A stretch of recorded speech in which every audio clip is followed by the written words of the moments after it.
Tan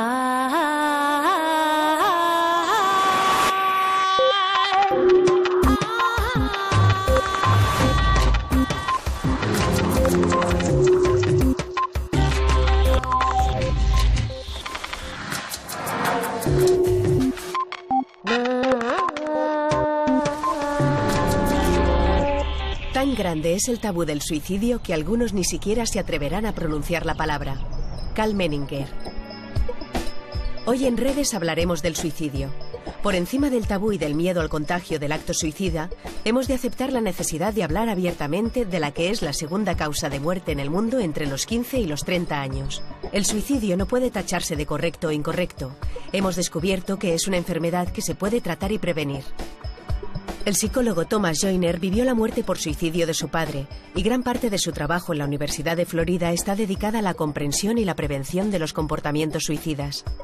Eduardo Punset discute hoy con él sobre lo que se esconde detrás del acto autodestructivo y sobre las acciones a poner en práctica para luchar contra este grave fenómeno.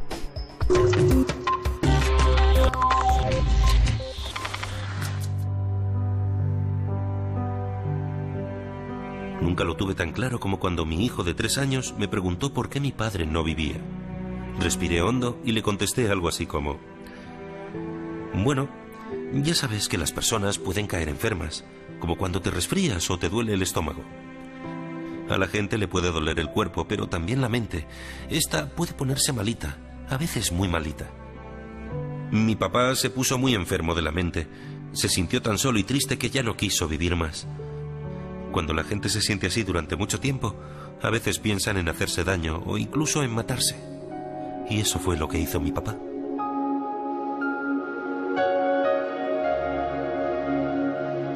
En Estados Unidos mueren 80 personas todos los años víctimas de un rayo que se les ha caído encima en una de las múltiples tormentas de este país. Y lo sabemos casi todo. Bueno, sabemos hasta predecir el tiempo, pero sabemos casi todo sobre cómo podríamos evitar que la gente fuera sorprendida por un rayo. Ahora bien, resulta que también en Estados Unidos mueren 80 personas, pero no todos los años, sino cada día. ¿Víctimas de qué? Víctimas del suicidio, de haberse quitado la vida. Y sobre esto no sabemos nada, o más bien no sabíamos nada hasta este programa de Redes.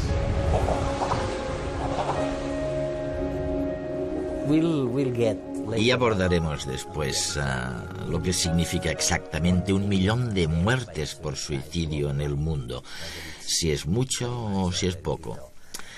Pero lo que me parece fascinante de tu discurso es que más del 40% de la gente que ha perdido a un ser querido porque se ha suicidado mentiría sobre ello. Así que no solo no se sabe nada sobre el tema, sino que además se miente. Es curioso, ¿no? ¿Y por qué? Si le preguntas a la gente, te dirán que ha muerto de un ataque al corazón o en un accidente de tráfico y ocultarán que la causa de la muerte ha sido el suicidio. ¿Por qué lo hacen? Creo que tiene que ver con el estigma. Los trastornos mentales y las conductas suicidas son enfermedades muy estigmatizadas. En gran parte se debe a la ignorancia y también al miedo, aunque en realidad no hay ninguna razón que justifique estigmatizar estas enfermedades. Son reales. Se trata de dolencias basadas en pruebas médicas, tienen un origen biológico y en ese sentido se parecen bastante al cáncer, a las enfermedades cardíacas o a las embolias, que no están estigmatizadas, pero en cambio el suicidio sí. Debido a ese estigma, la gente se siente empujada a ocultar la causa del fallecimiento de sus seres queridos. De modo que si pensamos en las causas, primero podríamos pensar en la biología, ya sean los genes o... Quiero decir que... ¿En qué sentido la biología es responsable de los suicidios? Empecemos por los genes. No cabe ninguna duda de que existe una contribución genética. Aproximadamente Un 40% de los casos tienen una causa genética. Un 40. Así que al menos en parte se trata de un fenómeno genético. Y por consiguiente biológico. Asimismo, hoy en día sabemos que existen unos genes candidatos específicos que probablemente también tienen mucho que ver. A mí me parece fascinante. Si pensamos en algo tan complicado a nivel conductual como el suicidio, vemos que intervienen distintos sistemas, pero parece que los genes más implicados son los correspondientes al sistema del neurotransmisor serotonina. No me sorprende que algo que va directamente en contra de un instinto básico, oye, como es el de la conservación de la vida, también tenga una base anatómica o mental. Parece lógico, ¿no? En ese sentido, uno de los aspectos más novedosos de mi trabajo es explicar cómo muy pocas personas son capaces de vencer su apego a la autoconservación. Es decir, que ya no tienen miedo de aquello que aterroriza a la mayoría de la gente: la muerte, el dolor o las lesiones. De modo que una parte importante de mi trabajo consiste en explicar cómo ocurre esto y sobre todo por qué hay gente deseando que suceda. Cada 40 segundos una persona en el mundo se quita la vida. O lo que es lo mismo, 1 millón de personas al año. Son más que todas las víctimas de conflictos armados y las mismas que fallecen por accidente de tráfico. Por cada mujer que se suicida, 4 hombres mueren por el mismo motivo. Pero por cada hombre que intenta suicidarse, 4 mujeres hacen la tentativa. En los países asiáticos, esta tendencia se invierte y mueren más mujeres que hombres por suicidio. Rusia y algunos de sus países órbita, Lituania, Bielorrusia, Latvia y Ucrania, tienen los índices más elevados. En la mayoría de países, las tasas de suicidio aumentan con la edad.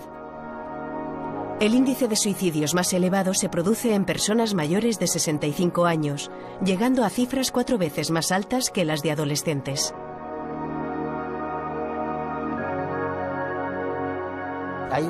Me gustaría poner uno de tus ejemplos. Es el caso de una persona que estaba en la cárcel, un recluso del corredor de la muerte, que estaba pendiente de ser ejecutado. Se le había condenado a muerte porque había asesinado a su compañero de celda o a otra persona en la cárcel. Y cuando se le entrevistó, dijo claramente y sin tapujos: maté para ser ejecutado, porque yo no me atrevía a suicidarme. Así es. Realmente es muy fuerte esta necesidad de salvar la vida, ¿no? Sí, aunque ese hombre tenía un largo historial criminal. Así que hay que tomar sus palabras con pinzas, pero sin embargo lo que dijo es que tenía demasiado miedo como para suicidarse, pero en cambio no temía matar a otras personas.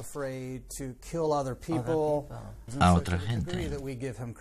Con independencia de la credibilidad que le otorguemos, lo que prueba es que tener la intención de suicidarse es algo muy sobrecogedor y aterrador, así que para ser capaces de llevarlo a cabo es necesario tener acumulada una cierta dosis de temeridad, o al menos de valentía ante el dolor corporal, las lesiones e incluso la propia muerte. Parecería, según tus investigaciones y declaraciones, algo que has publicado en este libro maravilloso, ¿Por qué se suicida la gente?, que realmente hay que aprender a autolesionarse, hay que aprender a quitarse la vida, no es fácil.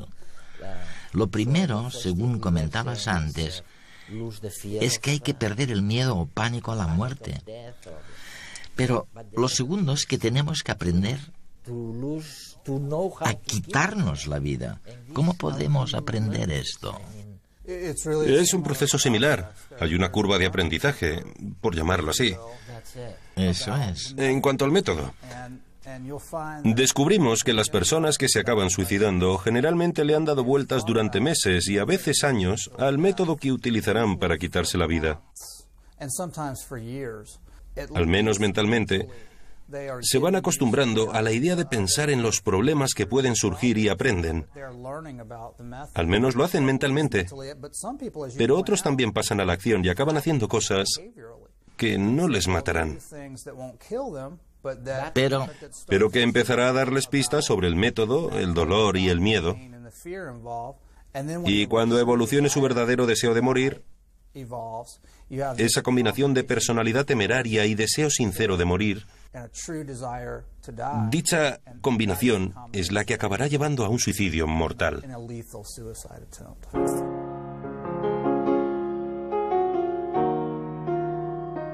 Carmen Tejedor es psiquiatra y experta en suicidios.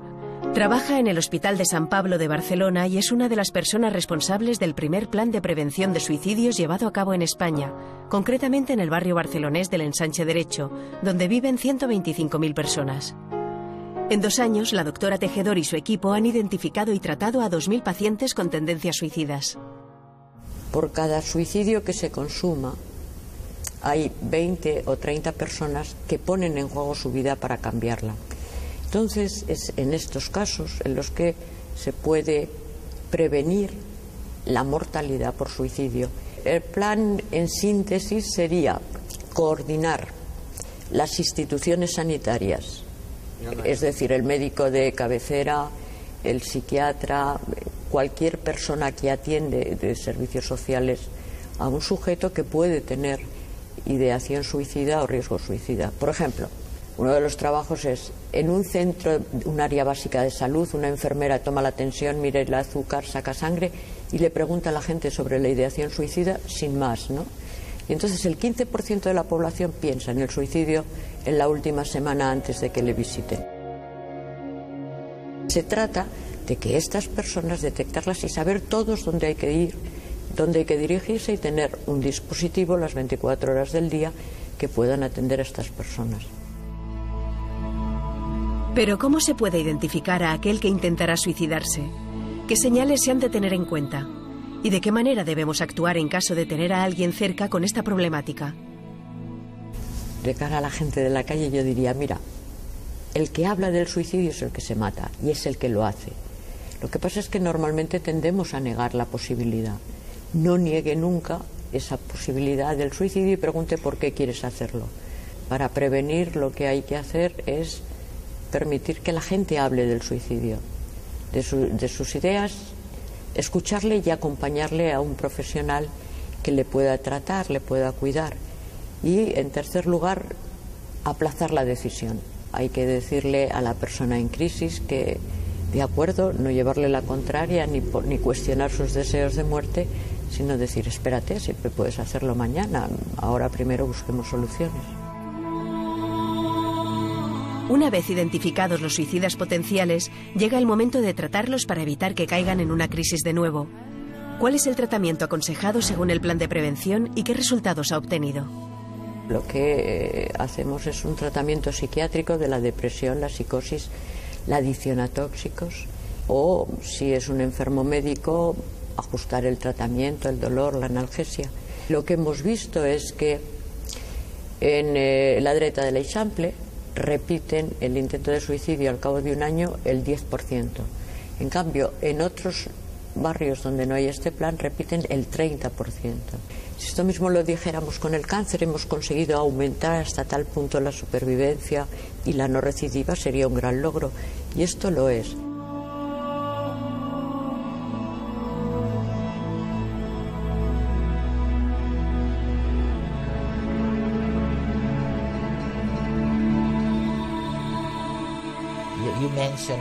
En algún lugar mencionas que cada año mueren en Estados Unidos 80 personas atravesadas por un rayo. Increíble. Pero cada día se suicidan en Estados Unidos 80 personas. No vamos a analizar ahora si se trata de muchas o de pocas, pero el caso es que los rayos solo provocan 80 muertes cada año, y lo sabemos todos sobre los rayos. Sabemos que tenemos que correr a refugiarnos bajo un pararrayos, y en cambio es increíble, pero no sabemos nada sobre el suicidio y no se hace nada para evitarlo. Es muy desesperante para un profesional de este campo como yo mismo, o si has perdido a un familiar en unas circunstancias similares. ¿Algo que te ha pasado? Sí, me ha ocurrido. Sea cual sea el punto de vista, es desesperante ver que se hace tan poco. Antes he mencionado el estigma. Se puede pensar en el estigma como en la combinación de miedo e ignorancia. En el caso de los rayos, hemos perdido la ignorancia. Todavía les tenemos miedo, y así debe ser porque son letales, pero hemos perdido la ignorancia. Podemos retener el miedo y a pesar de ello entenderlo y tenerle respeto. Es lo mismo que habría que hacer con los suicidios. Habría que seguir teniéndoles miedo porque son agónicos, deprimentes y espantosos. Pero tenemos que librarnos de la ignorancia que los rodea y de eso trata mi trabajo.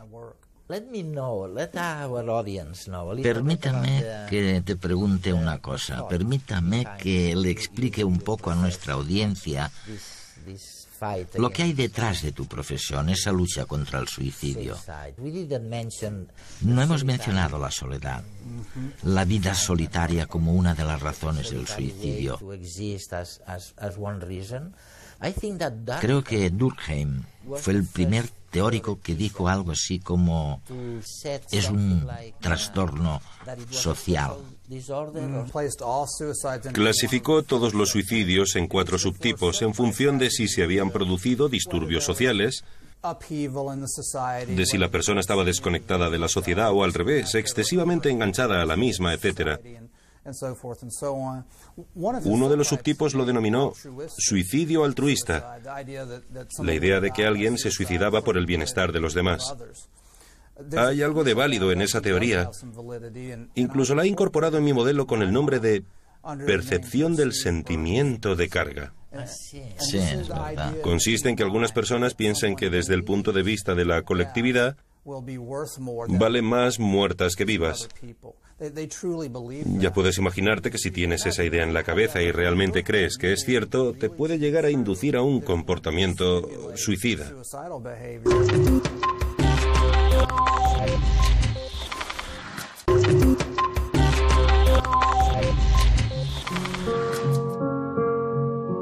Aunque cada suicidio es distinto, existen ciertas similitudes entre unos y otros que permiten hacer un perfil del tipo de persona, las motivaciones y la manera en que atenta contra su vida. Según estos modelos, los 3 tipos de suicidio más frecuentes en España se corresponden, a su vez, con 3 épocas de la vida diferentes. En jóvenes, el suicidio suele ir relacionado con situaciones provocadas por los trastornos psiquiátricos y el consumo de drogas. La sensación de no poder controlar los pensamientos de uno y de ser víctima de una realidad amenazante y extraña puede conducir a una situación de crisis, de desesperación insoportable.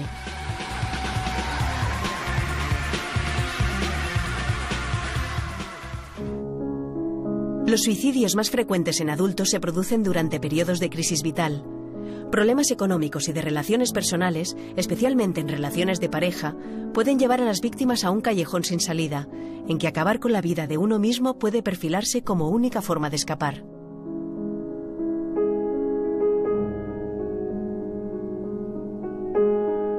Por último, la gente mayor se suicida, en la mayoría de los casos, cuando sienten que su única compañía son la soledad y los recuerdos. La sensación de no ser más que un estorbo, de no tener nada más que hacer o aportar en su existencia, les puede llevar a planificar un suicidio de forma cuidadosa. Las enfermedades crónicas, especialmente las que cursan con dolor, también pueden conducir a esta drástica decisión.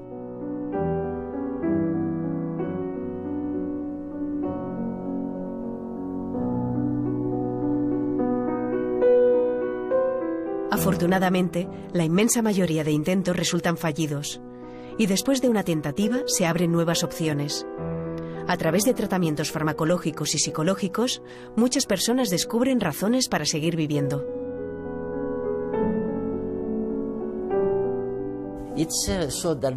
Realmente, cuando uno lee tus libros o el resultado de tus investigaciones, llega a la conclusión de que la sociedad es muy importante, quiere decir que la gente sola se siente perdida.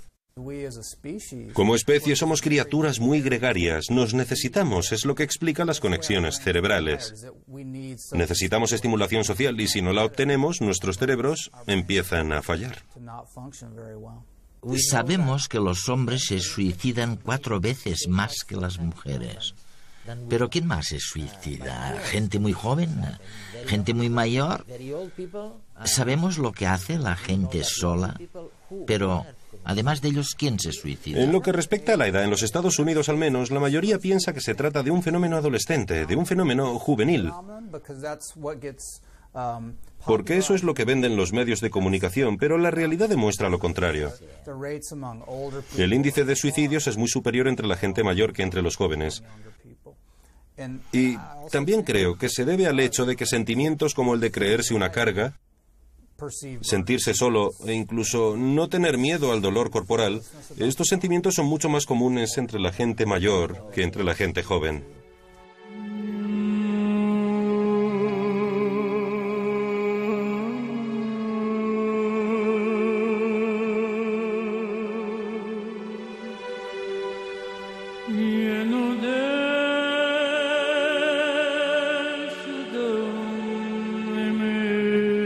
La idea de que el suicidio es un acto libre, que la persona decide voluntariamente, deriva de un concepto romántico de la libertad del individuo. Yo no he visto nunca libertad en el suicidio, siempre he visto dolor, desesperación.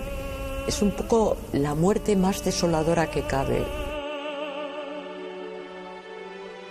La decisión de acabar con la vida de uno mismo no tiene que ver con cuestiones morales o filosóficas, sino con un sufrimiento intenso.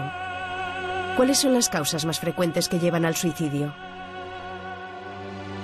Siempre se nos pregunta quiénes son las personas que tienen riesgo de suicidarse. Hay un acuerdo entre todos los especialistas a nivel mundial de que hay 5 factores de riesgo. El primero es la enfermedad mental, sobre todo la depresión, la psicosis, el consumo de tóxicos. El segundo es el que piensa y el que ha hecho algún intento de suicidio, o bien tener una enfermedad médica crónica que curse con dolor, o acontecimientos vitales que supongan una gran crisis en la adaptación del sujeto. En este sentido, la causa primera, la más frecuente, hasta el 60% de los casos, es la ruptura de la relación amorosa, o sea, nos seguimos suicidando por amor.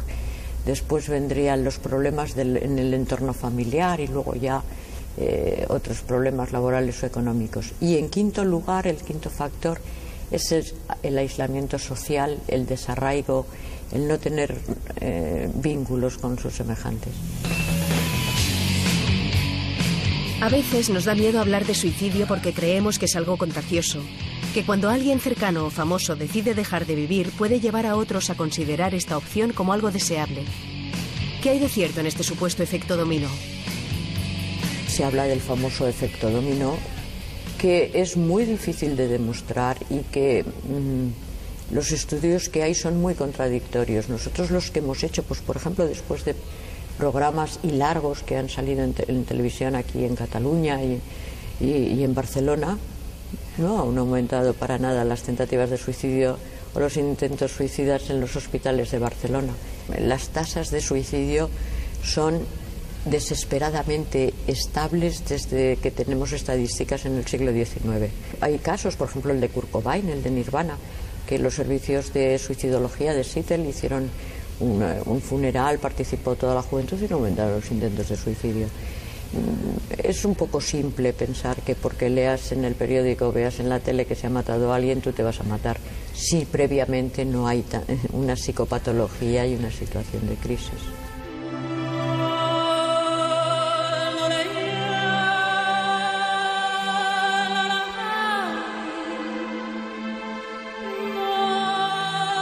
De la misma manera que el suicidio no está aceptado socialmente, hablar de él es un tabú que pocos se atreven a romper. Sin embargo, es necesario dejar de tener miedo para poder comprender. ¿Hasta qué punto hablar del suicidio puede ayudar a las personas que se enfrentan a esta idea de forma persistente? La realidad es que el suicidio, sobre todo en los países mediterráneos y más conservadores, ha llegado a ser ya casi sorprendente el cómo se niega la evidencia del suicidio y de los intentos de suicidio, porque es el 1% de la población que hace un intento de suicidio. Informar puede tener el riesgo de facilitar en alguno que ya esté más o menos pensando en el suicidio y que esté fuera de la gota que colma el vaso, pero también es la única manera de que la gente pueda pedir ayuda cuando piensa en el suicidio. Déjame que te formule una proposición que podría contradecir lo que demuestran tus investigaciones, tus experimentos. No se puede hacer nada al respecto. Se trata de un fenómeno evolutivo y existe el suicidio incluso en el resto de las especies. ¿Verdadero? ¿O es esto falso? Bueno, has dicho muchas cosas. En cuanto a lo de que no se puede hacer nada al respecto, es falso. Falso. Puede haber otras formas de suicidio en alguna otra especie animal, en insectos y en otras especies. Es cierto. Puede. Depende de lo que entiendas por suicidio, pero si te refieres a una muerte intencionada autoinfligida, se da en toda la naturaleza. En los Estados Unidos, por ejemplo, las hormigas de fuego vuelan en primavera. Las hormigas de fuego son endémicas en el sur del país y se llaman así porque son rojas y sus picaduras son dolorosísimas. Salen en primavera, se aparean en el aire solo una vez y luego las hembras se establecen en tierra para convertirse en reinas. Pero no es una historia de igualdad de género porque los machos mueren durante el propio apareamiento. Todos, es una misión suicida en toda regla. ¿Y por qué lo hacen? ¿Por qué? Porque están programados genéticamente. Desde el punto de vista genético y mediante un cálculo aproximado, serán más útiles muertos que vivos, ya que una hembra que tenga éxito podrá engendrar hasta 7 millones de hormigas de fuego. Lo mismo ocurre en el resto de la naturaleza. Por supuesto, se trata de algo genético. No hay nada de reflexivo en las hormigas. Pero lo interesante del caso es que esta misma lógica genética se reproduce en miles de insectos. Para mis genes, soy más útil muerto que vivo. Es lo mismo que piensa ese hombre que está solo en casa, con la pistola con la que se va a pegar un tiro entre las manos. Para mi familia, para mis amigos, para la sociedad, mi muerte vale más que mi vida. Así piensa también el terrorista suicida. Para mi sociedad valgo más muerto que vivo. Todos estos actos comparten elementos de suicidio. Me gustaría volver a lo de antes. En tu pregunta de verdadero o falso me has preguntado si se puede hacer algo. Quiero contestar que por supuesto que sí. Y la razón por la que estoy tan seguro tiene que ver con lo que se llama la restricción de medios, es decir, limitar el acceso a un medio letal. Por ejemplo, un puente.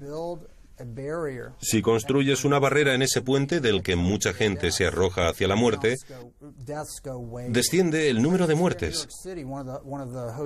Por ejemplo, aquí en Nueva York hay un hotel donde cada año se registraban 5 muertes en el patio interior. En un año hubo 5 o 6 casos de personas que se tiraron para suicidarse. Esto ocurría antes de que pusieran una barrera. Una barrera estética y disimulada, pero una barrera a fin de cuentas, así que era imposible saltar desde allí. Desde entonces no han tenido ningún caso de suicidio. Algunos seguramente dirán que los que quieren suicidarse y no pueden hacerlo allí, irán a otro sitio a intentarlo. Pues no, no lo hacen. Una vez logras evitar que una persona con una clara intención suicida salte hacia la muerte, parece que en su mente logras invertir la balanza inclinándola hacia la vida. Hay estudios muy buenos que han llevado a cabo un seguimiento de suicidas en el Golden Bridge de San Francisco. Personas con la intención de saltar, pero que se evitó que lo hicieran. Bueno, se les hizo un seguimiento durante años o incluso décadas. Y más del 95% todavía estaban vivos. De modo que la restricción de medios funciona. Restringir el acceso a medios letales previene los suicidios. Así que hay cosas que se pueden hacer para salvarles la vida a los suicidas. Es increíble porque tus palabras nos recuerdan que a veces nos enfrentamos a problemas descomunales, ¿no? Tragedias. Y la solución consiste en fijarse en las cosas pequeñas. Vigilar lo pequeño. Tienes mucha razón. Otra prueba nos remite a lo que decíamos antes. La necesidad del contacto humano, el que nos necesitemos unos a otros. Uno de los mejores estudios y lamentablemente uno de los escasos estudios en la materia que muestra los efectos de todo esto para los suicidas fue el llamado estudio de las cartas afectuosas. En pocas palabras, lo que se hizo fue distribuir a los pacientes en dos grupos, uno de control y el otro, un grupo que estuvo recibiendo de vez en cuando en su buzón de correo electrónico cartas donde se les preguntaba por su estado de salud y de ánimo. Lo único que decía la carta era: pensamos en ti, esperamos que estés bien, estamos aquí si nos necesitas. Firmado Dr. Bark. Esta fue la única diferencia entre los dos grupos. Sin embargo, en términos de índice de suicidios, los que recibieron la carta registraron un índice de suicidios muy inferior a los del grupo de control. Así que, ante un hecho tan generalizado y doloroso como el suicidio, una simple carta afectuosa interesándose por ellos fue suficiente para que las cosas fueran distintas para unos y otros. Se trata de otro ejemplo de cómo una acción modesta, de sentido común, no muy complicada científicamente, puede marcar la diferencia entre la vida y la muerte.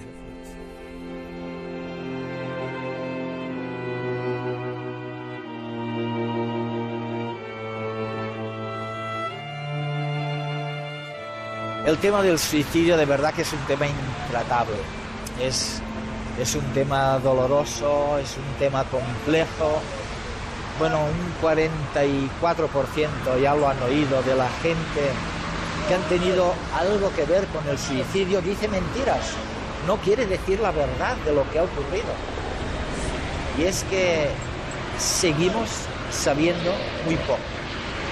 Y cuando le pedimos a los grandes expertos que nos, enumeren los grandes remedios, se van por lo pequeño y me dicen, bueno, pues a lo mejor poner una barandilla en los huecos inmensos de determinados hoteles, como hemos visto en Nueva York, o cosas como la de no estar solos, porque la soledad trae la tristeza, trae la conciencia de que uno no sirve para los demás y por lo tanto trae el suicidio.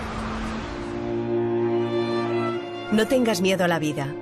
Piensa que vale la pena vivirla y creer esto te ayudará a que se haga realidad. William James.